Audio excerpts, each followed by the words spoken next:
And now to the war with Iran. This morning, we are learning that all 6 crew members aboard a U.S. refueling aircraft have died. Eyewitness News reporter Tim Caputo joining us live in studio with the very latest developments right now. Tim? Colleen, Phillip, we are just hours away from the 2-week mark from when this war began. It appears we are no closer to things winding down there. In fact, the U.S. attacks on Iran actually ramping up specifically today. This as U.S. officials also try to determine how an American refueling aircraft crashed, killing everyone on board. All 6 crew members on board a U.S. military refueling aircraft died after the U.S. Air Force KC-135 Stratotanker like this one crashed on Thursday.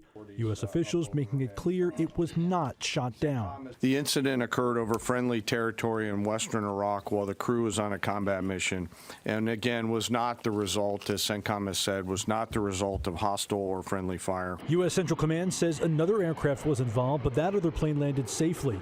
The incident comes as the U.S. is intensifying its attacks on Iran, saying today will be the U.S. and Israel's heaviest day of fire. President Trump posting to Truth Social, quote, "We have unparalleled firepower, unlimited ammunition, and plenty of time. Watch what happens to these deranged scumbags today." Department of War Secretary Pete Hegseth claiming Iran's ability to fight back has been gutted. Their missile volume is down 90%. Their one-way attack drones yesterday, down 95%. And as the world is seeing, they are exercising sheer desperation in the Straits of Hormuz. Something we're dealing with, we have been dealing with it, and don't need to worry about it. The price of oil has surged, and gas prices across the country have steadily increased as we approach 2 full weeks since the war began. Iran's new supreme leader broke his silence, saying the Strait of Hormuz, which is critical for the flow of oil out of the Middle East, should remain closed, and Iran will continue to launch strikes on its neighboring countries.